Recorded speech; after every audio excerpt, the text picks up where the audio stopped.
Hey, hey, I'm back again. It's Tiana Adeje, and today I am talking with a married couple, a young married couple. They go by the name of Gary and Aja Moore. How are you all today? Fantastic. Doing great. Awesome, awesome. So I'm just going to ask you this quick question, and it's not even in the list of questions that I have for you, but how long have you all been married?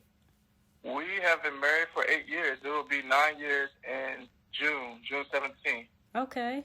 All right. Well, congratulations to you all. 8 years and still counting. Thank you. Love going strong. Yes. Love definitely. Yes. So, like I said, I'm talking to you guys today just about being a young married couple. So, I'm just gonna hit it off with the first question. What do you admire the most about your spouse? I guess, you want to go first? Yeah, you can go I first. go first. Okay, of course I can go first. Good question. One of the things I truly admire about Aja is, her smile and confidence.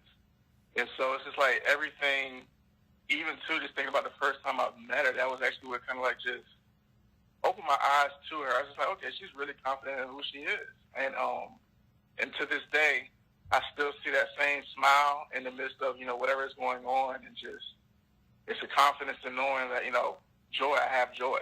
Mm-hmm. And this is something that God has given to me that cannot be taken away. So, that's one of the things that I really admire about Aja.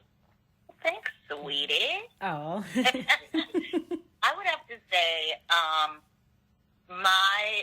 one of the most important things, even while we were dating, Mm-hmm. the one thing that I admired about Gary was there is just a mysticism about him. There's like this calm in the midst of everything. Even if it's already calm, he's calm. So there's like this peace, there's maturity, there's so many things I admire, but it's just this mysticism about how can this dude keep things so together? Mm-hmm. It's like mind-boggling. Mm-hmm. But I really do admire that his spiritual maturity, his leadership, he is the extreme definition of patience, and just everything is going to be okay. It doesn't really matter what's going on around you. He is that peace. Which gives that balance to what you guys are saying about each other, the confidence and that peace and that calmness, because you need that confidence in order to remain calm, and you need that calmness in order to remain confident in whatever situation you guys are dealing with. So the ability to be uneasily disturbed or uneasily bothered, would you say? Yeah. Gotcha. Yeah, definitely. Okay. That's awesome. That's amazing. And I see it in both of y'all anyway, so that's even greater. To know that, the outsiders looking in can see what you admire about one another, which is beautiful, beautiful, beautiful. So, would you say there's a difference in finding things in common with someone and or what makes you compatible with them? Yes. Yeah. Yes, there's a huge difference. And I'll let Aja, you let me go first. Okay. Well, I definitely would say that. And the reason why I think that there is a difference, I think that there's a misconception or misunderstanding about finding things in common with someone, so therefore you are compatible. Mm-hmm. And so I don't even think that there's a fine line. I think it's very distinct. Mm-hmm. And so easily I can find things in common with tons of people I don't even like, right? Or because you know me. Right. I'm very selective on who I connect with, who I give access to my life, to my family, to my whole entire world. But I definitely think it's totally different. I have tons of things in common with a lot of people in the world, totally outside of my area of influence, my sphere of influence. But what makes me compatible is the spiritual agreement, right? Where there's being equally yoked. There's compatibility in interests, yes, but I also believe the foundation of that is a principle.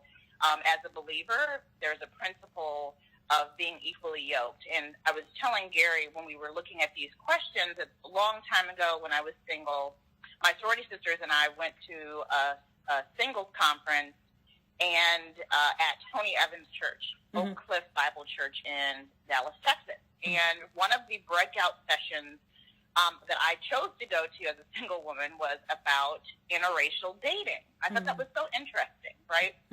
And so it really baffled me because I grew up with a dad who was like, do not bring home anybody that's other than black, right? You only bring home a black man. And so I grew up with that constant teaching or expectation. However, my mom was, you know, all about diversity, and whoever was a believer that God led you to and who pursued you and God had shown you was your spouse, my mom was all for it. She didn't care about the race. And so I grew up in that type of household, like one parent thought this, the other parent thought this.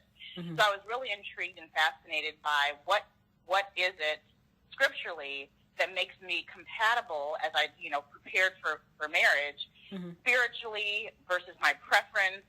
Like, what's the right thing? So when we're talking about what do we have in common with someone, well, in common, we're black, right? According to my dad, that was his expectation.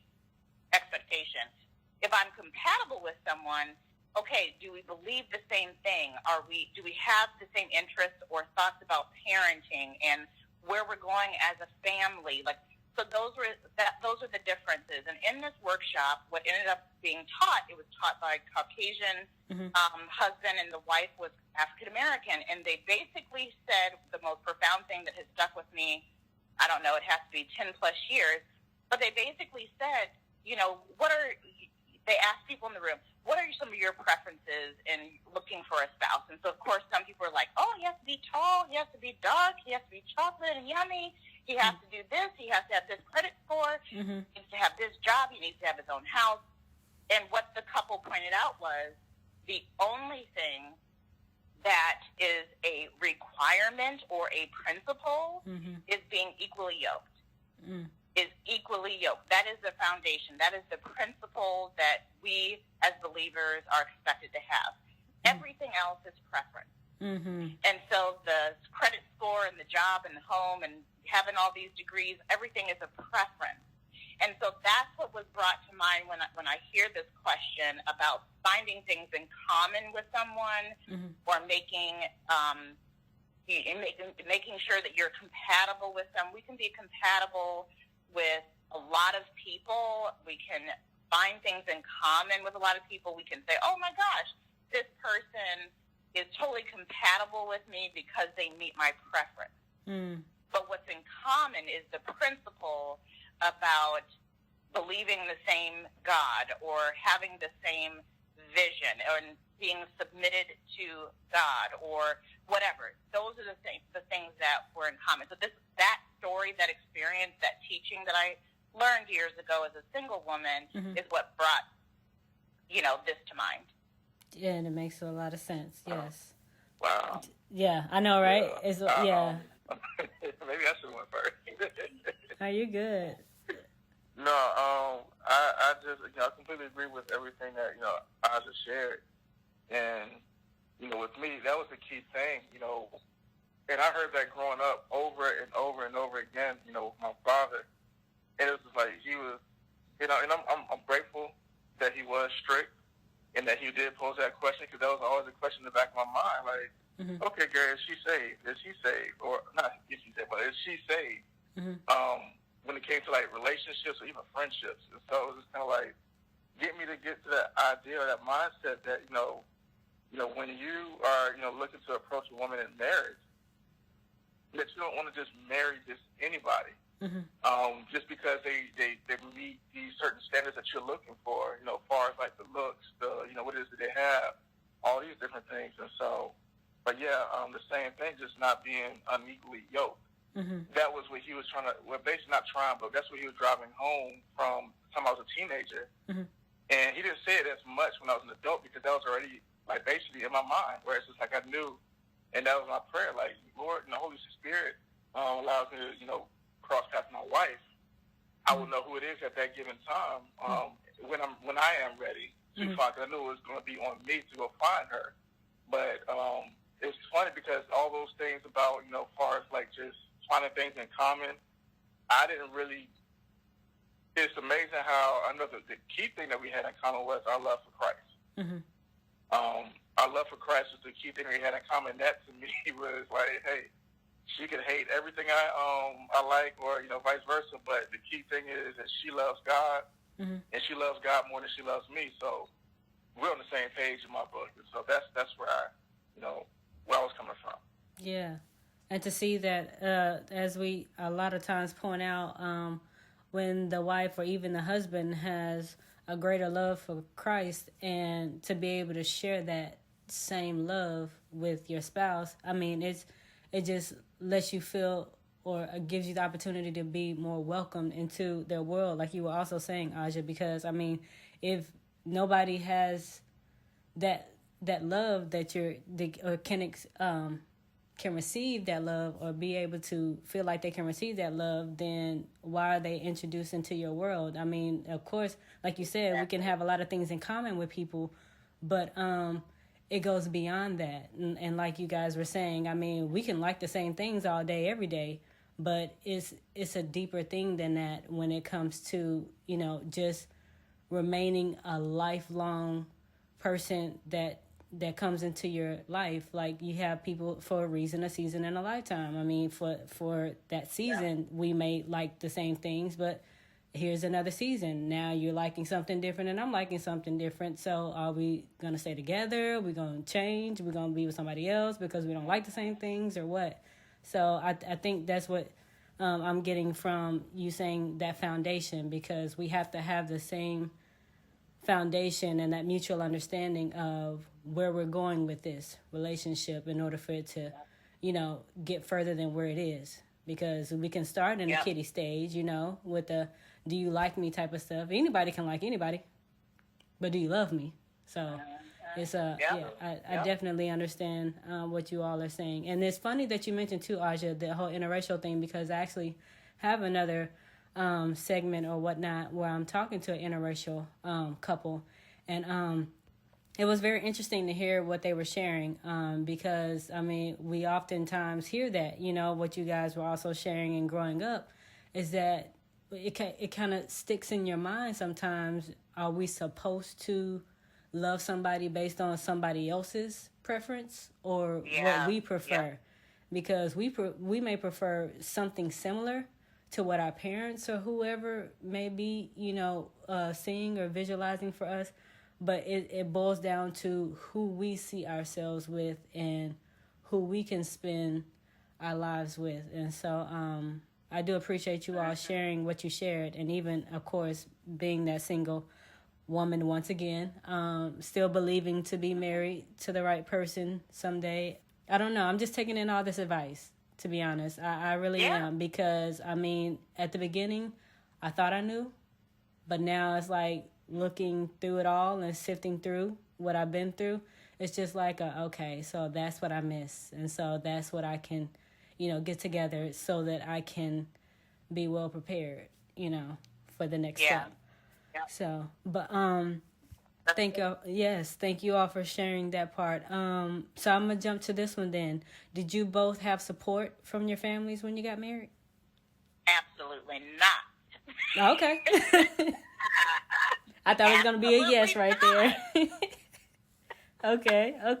We'll let Gary start. Okay. So, my answer is totally different. Yeah. Okay. But I would say I did. And, even just thinking about the question, I just remember even to, like, up until our wedding day, or actually on our wedding day, I remember my cousin Tart, he gave me some great advice. And at that point, because we got married in 2012, at that point he's been married for 5 years, I believe. I think he was married for 5 years, or he was married for 5+ years. I will put it that way. But this wasn't he married into our family. Married into our family. But I just remember him sharing. He was like, "Hey," he's like, "Gary, just want to give you this advice." He said, "Hey," he said, "when it comes to anything that's going on between you and your wife," he said, "you make sure you keep that between you two." And he was just saying, as far as like with your parents, you want to make sure that you don't bring them into every situation. And so that was one of the key things too. Even knowing the scripture that I'm leaving my mother, and my father. So there was a lot of things too, like that I didn't bring to my parents' attention. And so I just remember that the level of support was great because one, it was a great feeling knowing that they really loved Aja. The first time they met her, she actually just came to Virginia to visit. And I just remember them getting on their knees, like right before she was about to get out to the airport to fly back to Nashville. They got on their knees and they said, "If Gary doesn't marry you, will you marry us?" Oh. And so I knew, like even then, like just my sisters, even though they had their way of showing it, man, I know it's changed, but like that, my sisters, my parents. Just the level of, I felt like I got multiple pieces of advice from them leading up to our marriage, and even to this day, where it's just like, son, I'm hearing my father over again, like, son, whatever decision you're making for your future, now you got to keep in mind that you have your future wife to, consider. It's not just about you. So it was like a huge level of support. Just pouring, and I could feel it was coming from a place of love. So, like I said, just in just thinking of all that, I just feel like I did have support from my family, my parents, and some of my other family members. And it was just great to receive that. Just what to look for in marriage. Not that I was seeking that from every relative, because I really wasn't. And not saying I knew everything, but I just knew, like, if I have any questions, yes, I'm going to go to somebody who really knows spiritual understanding. But at the same time, I'm definitely going to God first. And so I know I knew I wasn't going to go wrong in asking God. And so I thank God for, clear vision. Yeah. But yeah, Gary's family was so supportive, and without going long and giving a backstory, I will say that when I first met Gary's family, I had just lost my mom. So Gary and I, started the dating process about months before my mom, the month that my mom passed. We had just remained friends and, just in a prayer group and in a group. And I remember when I came, it was like a month or two after my mom passed, and I just was in tears because I knew this was my new family. I knew that I had never experienced love in this way. I had never seen it displayed in the way that Gary's family loved each other. They showed it between each other. They showed it to other people. I had never seen that displayed in my life. So it was very overwhelming, plus with just that vulnerability of being open. Like, if you've lost, a loved one, especially my mom was my best friend. And so, I told her everything. And I was used to, I'm an only child. I grew up in Iowa. And so for me, I told my mom everything. And so for her to be gone, and then, it was just so many different dynamics with my family that I did not speak to them. There was just so many attacks. Like after my mom passed, there was a lot of expectations. My dad and I didn't speak for a couple of years. I had zero support. I had support from my mom's brother who walked me down the aisle. I had support of my aunt, my dad's sister, and then my best friends, Rich and Marcy, Marcy was my maid of honor, and then Rich was my best friend for years. They're a married couple. And so I had that support and support of my sorority sisters, but family, absolutely very scarce. And so I felt very vulnerable, very alone, very wide open because I had all these emotions from processing my mom passing with the expectation. You know, I remember the conversations that my mom and I would do for my wedding. I remember her talking about being a grandmother. I remember those conversations, but I never had those conversations with my dad. Mm-hmm. So to have the absence of my dad in my life at that time and having a strange relationship with him, having my some of my aunts just kind of be just gone. You know, I still haven't talked to some of my family for years, ever since I announced that I was getting married. Still absent.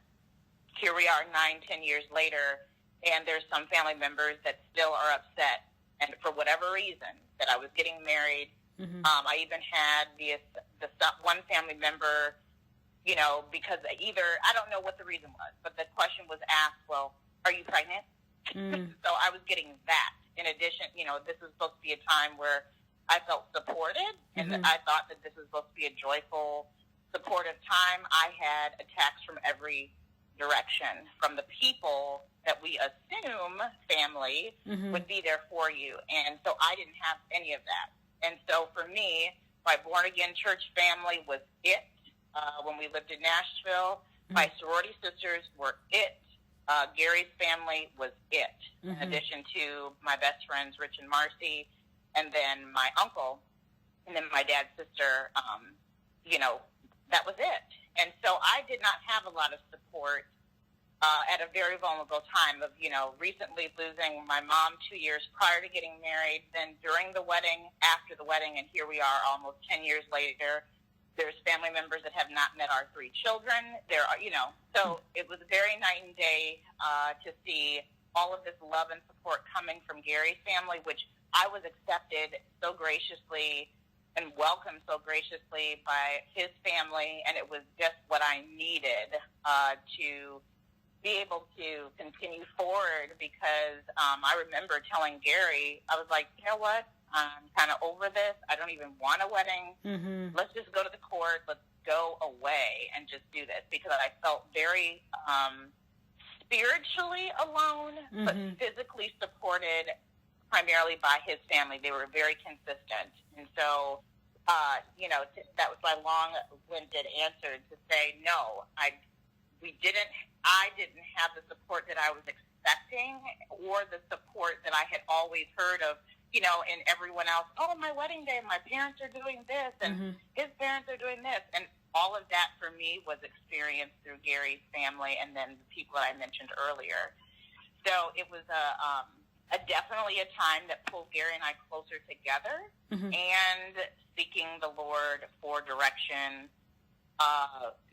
extended grace, tons of tears for me, and through all of that, it was still a really eye-opening wedding, pre, post, and now, you know, we can look back, and I don't think I laugh at that. I'm not at that point yet. Yeah.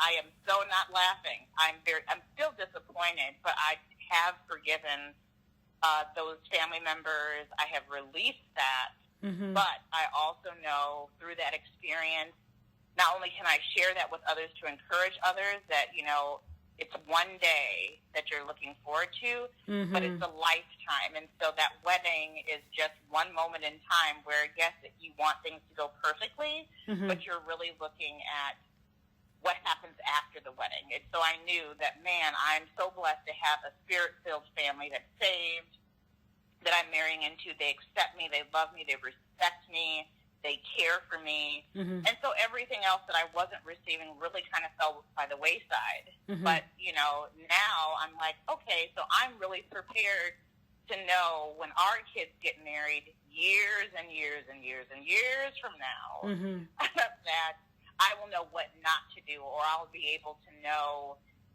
how to pinpoint certain things that may be coming up, or really what to pray against.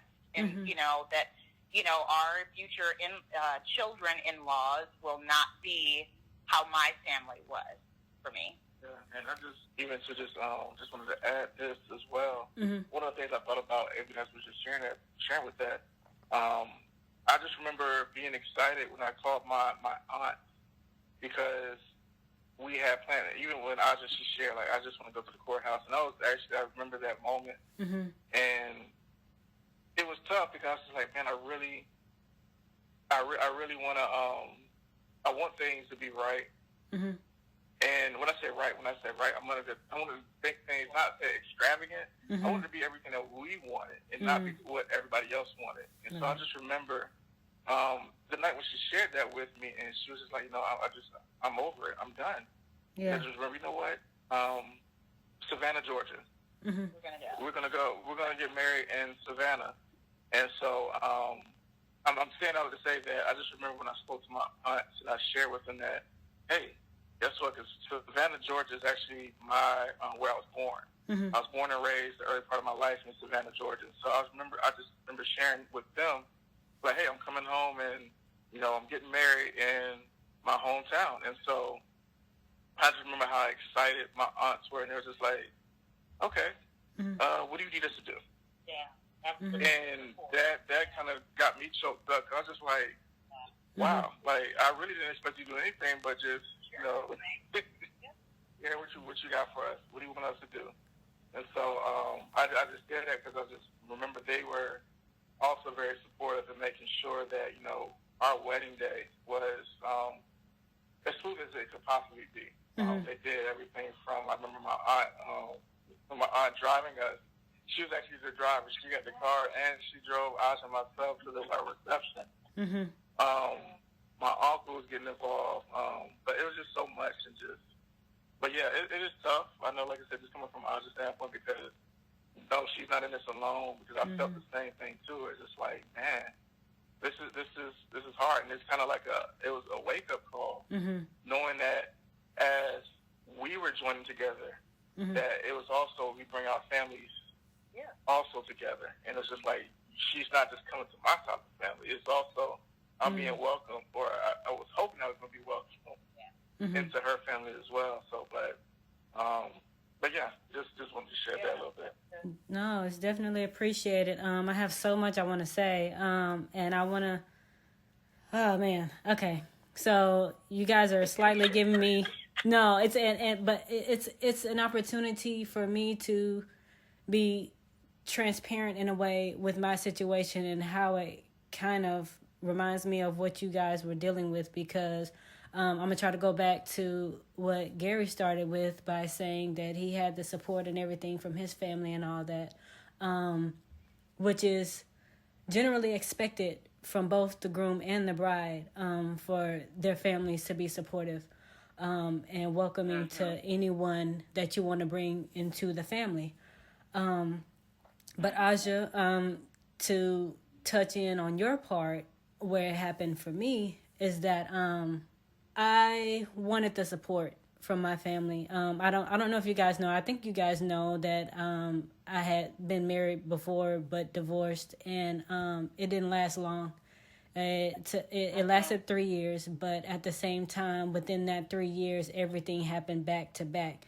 And I'm going to try to tie it in with my understanding of where you're coming from feeling alone, Aja, because I wanted that support from my family, but yet at the same time, I was still struggling and dealing with me and myself and what I wanted in a marriage, what I wanted as far as potentially being a mother someday, and just with the closeness of my family that had already taken place prior to me meeting my daughter's father. It was more like I thought it was going to be an easy transition. Hey, this is who I want to marry, blah, blah, blah, this is this. And just even trying to get everybody involved for the whole wedding process. That was a struggle, because I slowly but surely started to realize that, okay, they weren't all for it. And the main family members that I thought would be there did not show up. And after that fact, I realized why they did not show up. And so it had half to do with me and half to do with how fast things happen. So it caused me to feel like I was alone. And not only was I feeling like I was alone mentally, but I was literally in a whole nother city, feeling physically alone. And of course, it ended up happening that way, to where it was like days in and days out. And I would just sit there and just try to realize or try to figure out, okay, what did I do wrong? I mean, I know I felt like I was so deeply in love, but what did I do wrong? I mean, they always tell you to go with your heart and find the one you love, blah, blah, blah. And I'm just like, okay, I'm doing that. I did the whole, being friends first and things like that. But again, like I said, it all happened so fast. And of course, after having my daughter, things immediately went downhill, to where it's like I had to come back to that reality and come back home to see where I went wrong. So up there, I was trying to figure out what went wrong, but couldn't really find where I went wrong or what I did wrong until I got back home. So it's like years later, here I am now, and hearing you guys and your story. And see, that's why I want to do this, because it allows me to break out of that shell of feeling like, okay, not only am I not in this by myself, but the things that happened to me, it kind of happened in a similar way with other people. Of course, it didn't happen exactly like you all's, because you all did it the way that you wanted to do it. Of course, I wanted to have the whole lavish wedding and things like that, and ended up, just basically decorating my own wedding. Why am I decorating my own wedding? Why am I got the dress, got the everything, and it feels like more work was put into something that only lasted for a short minute. And so with you guys, and I'm sorry, my mind is racing, but yet I want to make sure that I'm responding to what you all have said in a way that it gives people a chance to see that this is the reality of what a lot of us deal with and are finally able to talk about, because not only is your responses giving me healing, but it's giving me insight, like I said earlier, as far as how to do it the right way this time around. You, like Gary said, Aja, you weren't alone, never alone, not 1 second, not 1 second, and neither did you do anything wrong to make you feel like, okay, why is this family member not talking to me for whatever reason? To me, that was their personal problem. If they had, if they had an issue with who you chose to love, that's on them. And that's what I realized when I started talking to the family members that didn't show up to my wedding. Why didn't you show up? Because you did it too fast. And then I heard also that we didn't even know who he was. Had you been around when I was wanting you around, you could have got to know him. But since you all chose to do your own thing, it's just like okay, somebody's got to take the responsibility for the actions. And I only took responsibility for my actions. I chose to love. I chose to love too early. I take that blame. But yet at the same time, when I wanted to introduce you to get that, conversation going and you guys getting to know them, you didn't allow yourself that opportunity. So that part is on you. And when it comes to also sharing, just watching who you share things with, because you don't know who has that envy, who has that jealousy, who has that, okay, let me see how I can, make things wrong between them two so they won't end up together type of thing. It's a lot of things that I battle with. And so that's why I only share certain things with certain people. Especially when it comes to the dating part. And that's what I was going to ask you both. I know you got the advice to not share what happens between you all when you're married, but did that same advice come when you guys were dating, to not share what you guys are dealing with, to get advice or anything like that? What I would say is, I just shook her head no, but she'll probably share more. She'll probably elaborate on that. But for myself, I would say that it was, with me, I was more like, I kept to myself. Mm-hmm. I truly kept to myself. And the funny thing was, I think leading up to that, I knew, like as I shared, I knew it was up to me. I believe when I got to college, I was like, okay, I'm stepping into new territory when it comes to relationships, because if I'm pursuing somebody, I'm not pursuing somebody just to be just to be a boyfriend girlfriend type relationship. It's like I'm pursuing someone, so I'm looking for my future wife. Mm-hmm. So if I didn't want to waste her time, and then want mislead, and I was trying to be wasted as well. But I mean, there was many times where it's just like, even early on, I learned lessons about far as like if I had to go to somebody else for advice, mm-hmm. then I knew it was almost in a sense like God was reminding me like this is not going to work. Mm-hmm. Like before it even unfolded, it was just like. So I think it got to the place where as I got older, and just the wisdom came, it dropped in. But I just knew it was just like I'm not going to share with anybody. Like only people I really shared with were my parents. Mm-hmm. And even with sharing my parents at the time, it was just like limited information. Mm-hmm. But it was amazing because when I shared, I just remember, before my family met Aja, and I just remember being so excited at Thanksgiving because I had a picture of her. And Aja and I were just talking about this the other day. But I just sent a picture, and she was just saying how happy she was, even though it was this was when she was leaving my mother's site after her service, and so she was just like, you know what, I'm just, my mom, she's gone on to be with the Lord, but I'm happy, I'm at peace, and I just want you to know I thank you for and all these different things. I'm thank you for your prayers. Long story short, but all of that, and I just remember I didn't ask for anybody's advice. I just showed like this is. Who I am. This is my, and even then I was saying this is my future wife. Mm-hmm.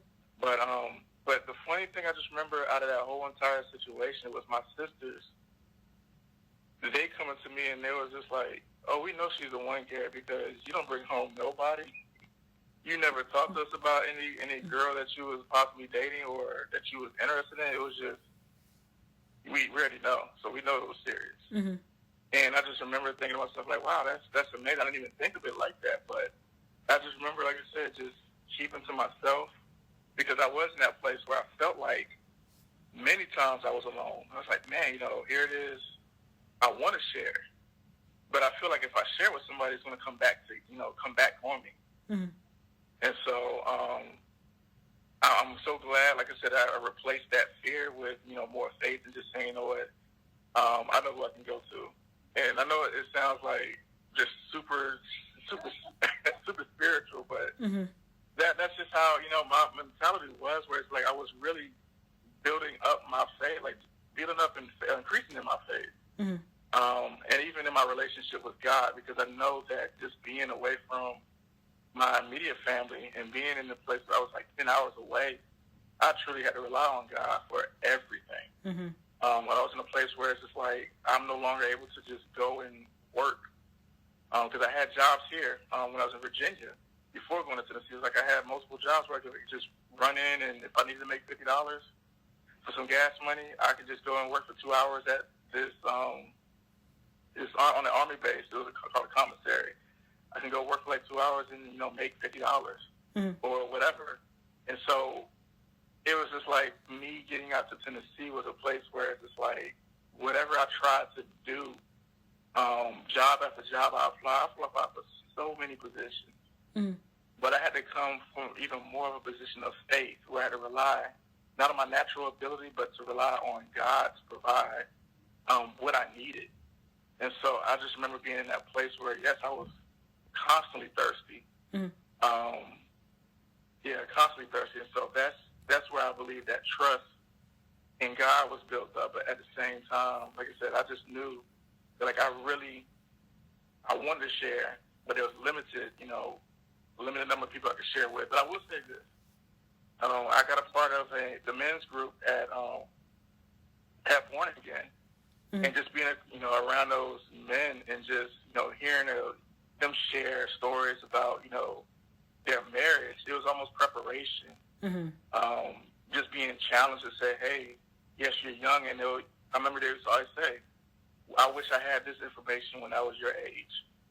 So make sure that you take this and you run with it, and you go further than what we are. Mm-hmm. And so that said a lot, because these men were like just not only unashamed, but it was also like just transparent. And so that was something I greatly appreciated. But yeah, that advice, nobody gave me that advice. It was just something I just kept in my mind, where it's just like, I'm going to just keep things to myself, limit the information that I do provide to other people. Mm-hmm. Because one, and I've shared this with Aja, and I'm trying to cut this off now, but I shared with Aja too that one of the things I don't want to ever happen is I give somebody a biased opinion mm-hmm. because of what it is I share about my wife. Yeah. And even before we got married, I don't want anybody to think, because I always had to ask myself, okay, am I wrong in this situation, or is she wrong? Even at the end of the day, it's just like, okay, I don't want to share this with somebody else and then give them that impression, and then they come back and be like, oh, this is how she is. Right, yeah. And then she's painted in a different light. So, but that's something I really kept in mind. And I just, thank God that I did it, because who knows? Well, we do know. There was a story. I guess I'll probably for another time. Now that I think about it, yeah, there was a time. Yeah. And that's perspective. Right. I just have a different perspective. That's why we're laughing, because I totally have a different perspective. Uh-oh. Yes.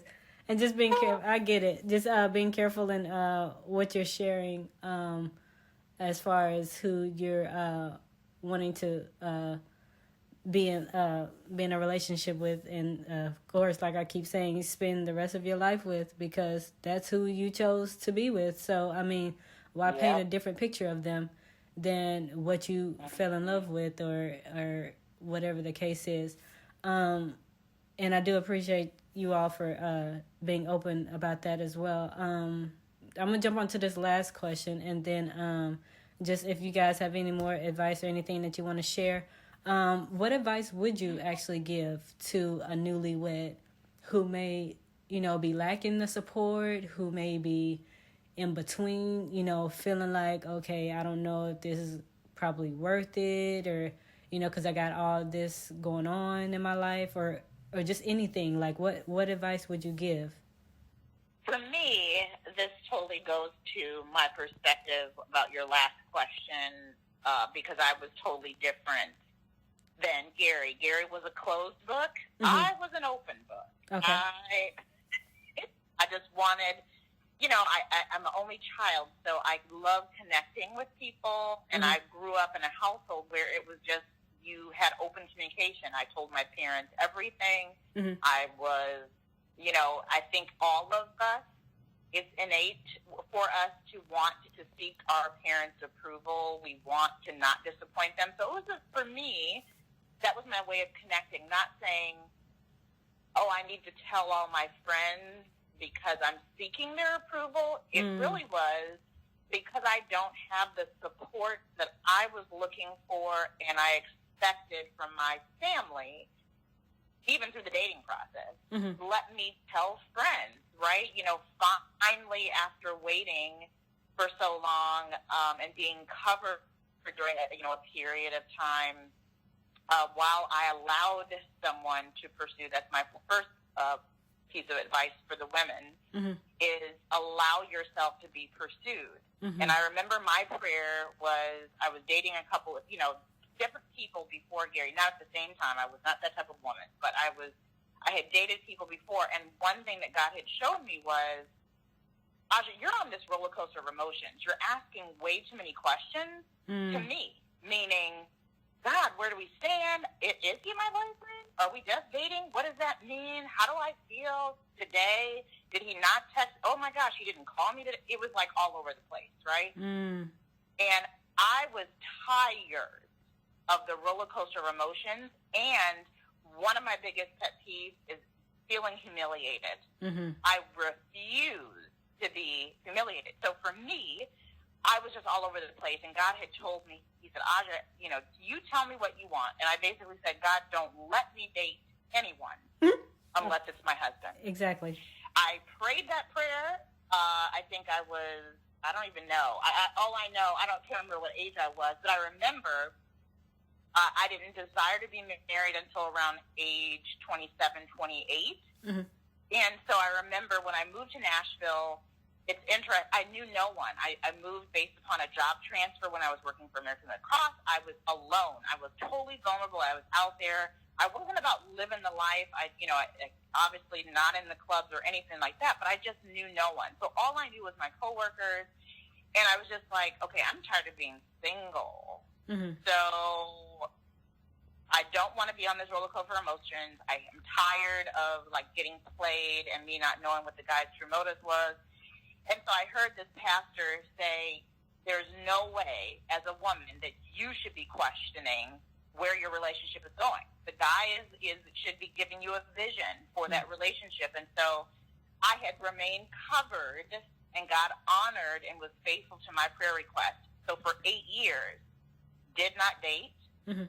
No one pursued me. And I remember being in tears often when people would have, my friends were dating, people were approaching them at business events and all of this, and I was like, am I ugly? Am I coming off like too young? Like, my personality, I'm expressive. I love to connect with people, and I just felt very shut out, rejected, all of that. And I remember God saying, you asked me to cover you until your husband came to pursue you. Mm-hmm. And that's exactly what happened. And so that's my advice to people that are single is allow yourself to be pursued and stop the dating roller coaster of emotion. Just stop it, because there's no way that it's going to be beneficial for you and your confidence. And then, if you're a believer, there's no way that you should be questioning who it is that you are in Christ. There's no way. You know who you are. You know what you want. And if you don't, you should be seeking God on what it is best for you, because we are not good pickers of who. Obviously, if we were good, if we were the ones that were really awesome in choosing the best person for us, then we wouldn't have had multiple dating fails. Right. Or super destruction, and some people go in depression. There's so many different things that are really bad that come out of relationships. And so my advice to the single woman is to allow yourself to be pursued, stop the dating roller coaster. And for newlyweds, don't do what I did. I was just, because I didn't have that support, and because I was just still in this, let me find out who I am. I don't know who I am. I lost my mom. I'm getting the acceptance and love that I've never had before in my life from Gary's family, and that's kind of overwhelming, because when you don't know what love is supposed to look like, meaning the love of Christ, you kind of get scared because you don't know how to receive that. So I was wide open with that. I was still processing, oh my goodness, like I can call another person mom. Like to this day, I call Gary's mom my mom. And so I was grappling with, how do I do that? So I was just all over the place. And while Gary and I were dating, I was telling my best friends, like, can you believe he did this? That was me. I'm expressive. I'm very transparent. And, to me, if I'm misunderstood or if I miscommunicate something, I want to talk it out. I'm all about connecting to get to the place of understanding. I'm all about seeking to understand, and then, of course, I want to be understood. So my advice to newlyweds is, you are not seeking the approval of anyone else besides being accountable and obedience to the Lord. So that means the best friends, you're not bringing them into the bedroom. You're just not. You're just not bringing them into the bedroom.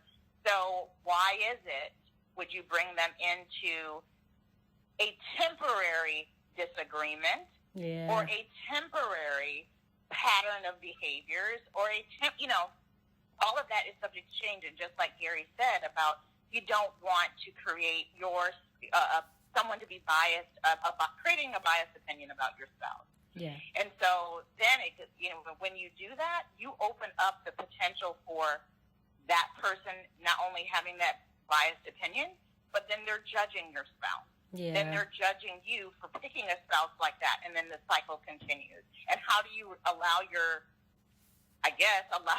quote-unquote spouse to redeem themselves from that biased opinion where they didn't do anything? And so all I'm saying is, for the single woman, just stop the dating roller coaster of emotion, allow yourself to be pursued. For the newlywed, even mom and dad, they're not being brought into your bedroom. Mm-hmm. You are not inviting any type of group addressing of something. You need to set the boundaries up front. Mm-hmm. And one thing that someone had asked, somebody had asked me a long time ago, what makes your relationship continue and thrive, and like what makes it so easy for you as this confident woman that was single for so long and you didn't date and you were like had all your career goals, you were on this career path and you were focused on career. How is it that you're able to be in this godly position, this posture of submission? Mm-hmm. And, my other advice for newlyweds is to understand, husbands, you cover your wives, but wives, there's so much power and freedom in submission. Mm-hmm. But the wives have to know what they're submitting to. Right. And so, husbands, I challenge you to give your wives something to submit to. If they're submitting to dominance and dictatorship and verbal abuse and physical abuse, they are not going to be the woman that God has created them to be. Mm-hmm. So what I have said before in the past is that, Gary has made it so easy to remain confident and totally in this posture of understanding of who I am in Christ. He's desired me to seek him for myself. My identity is not found in Gary, but I am covered by Gary. And so the one thing that I can say is that Gary has given me something to submit to, which allows me to continue to flow in who I am, continue to be that confident woman, continue to seek how to continue to remain under his covering, but God's authority.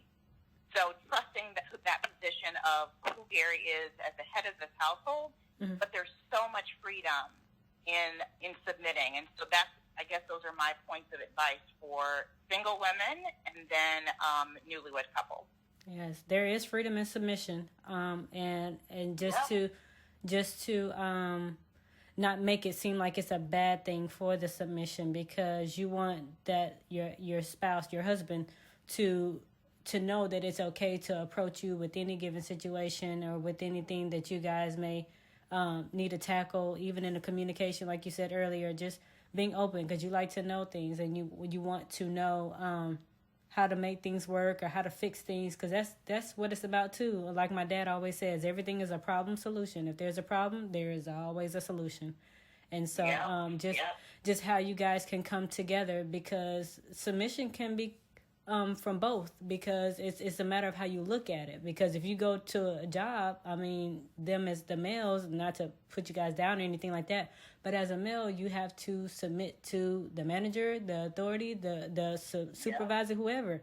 So there is that level. But when you bring it to your household, I think that's where it ties into to just remaining humble as well in whatever you're dealing with, because you ain't always got to fly off the handle about everything. You ain't got to always take things to offense, because that's one thing that I'm also noticing with me, with being so much in offense about a lot, and also taking things to heart.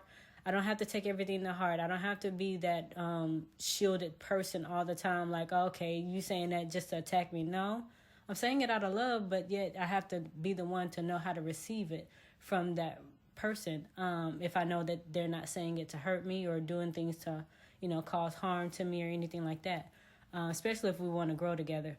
But it definitely plays a lot in the roles of both the husband and the wife, and even when it comes down to the kids, because they have to see role models from you guys, and to know how to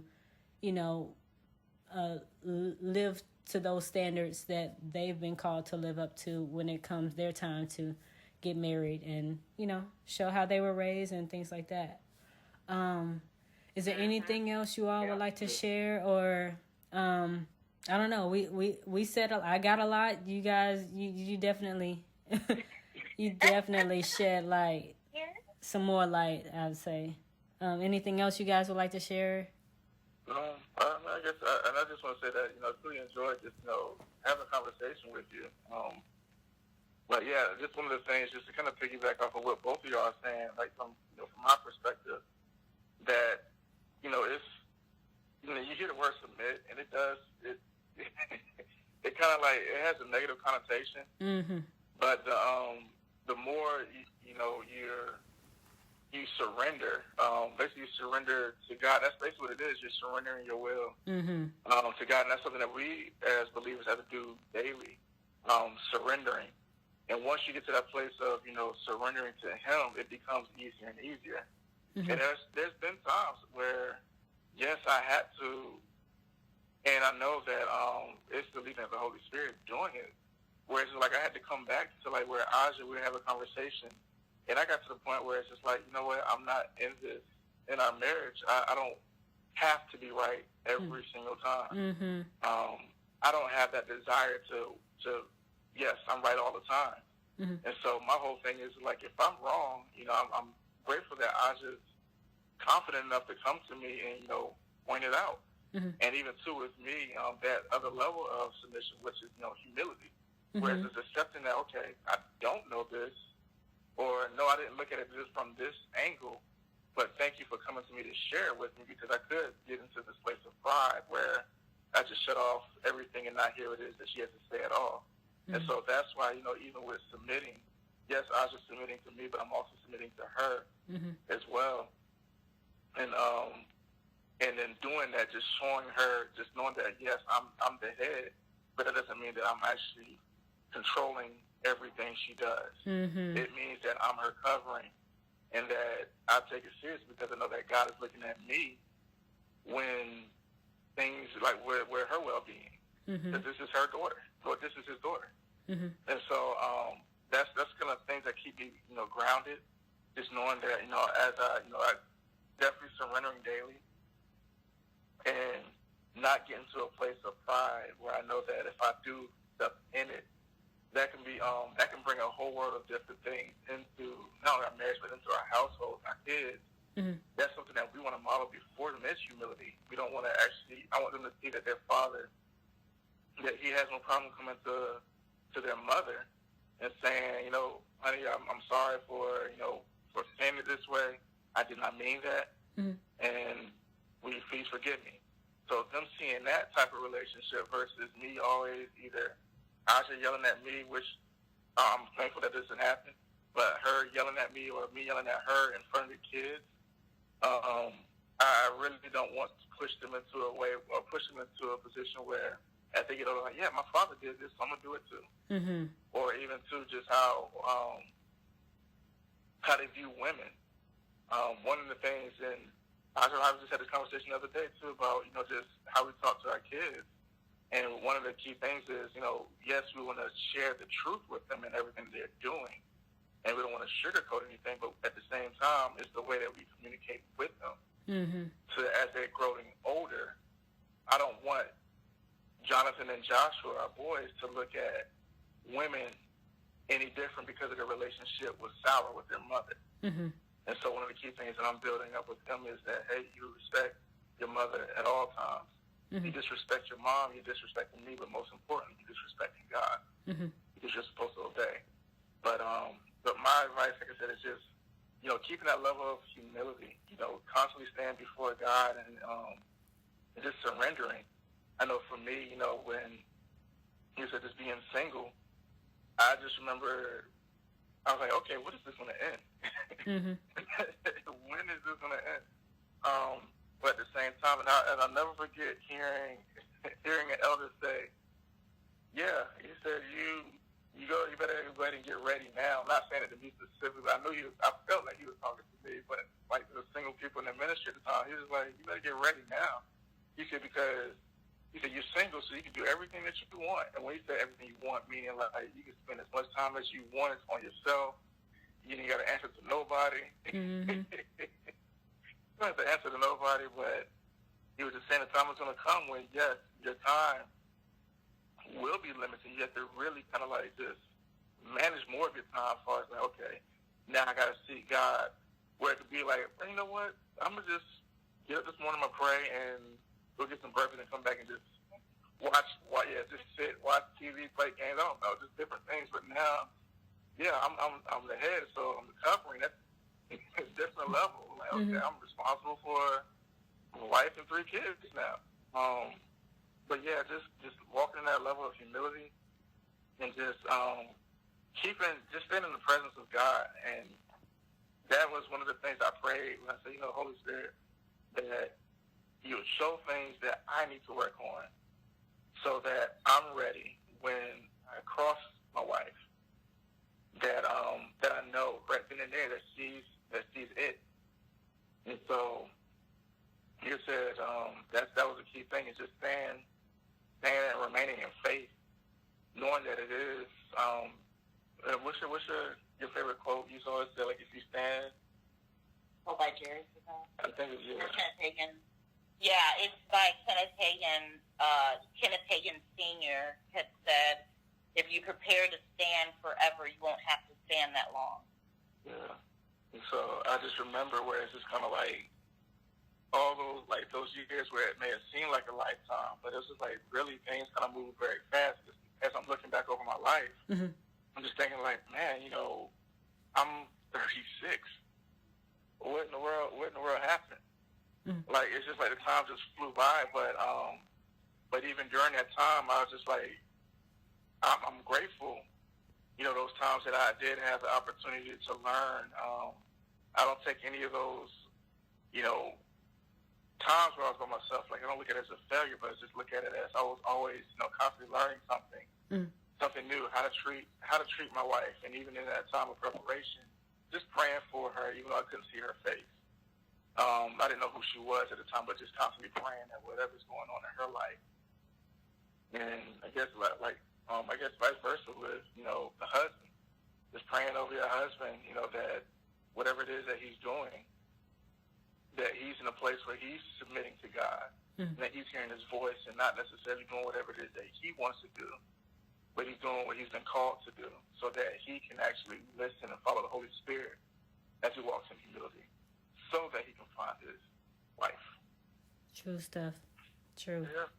I appreciate you guys so much. A lot of information and advice, great advice has been shared. And I want you to continue to be encouraged, Aja. Hopefully your family will come around. And Gary, that confidence continues to build in you. And, of course, that peace continues to remain.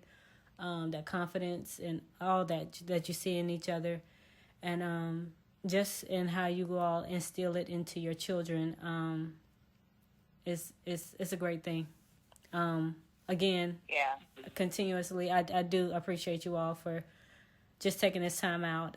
Hopefully someone will get something out of this, and we'll continue to do things like this so that some people can, or so that a lot of people can, understand that they're not by themselves with what they're dealing with, and just taking this as a tool to add to their belt of encouragement and strength as they go through it. So we just thank you for even stepping out on faith to do this, because a lot of people, either have a platform to do so, or they create one to do so. And I think that especially now with as our world is changing before us,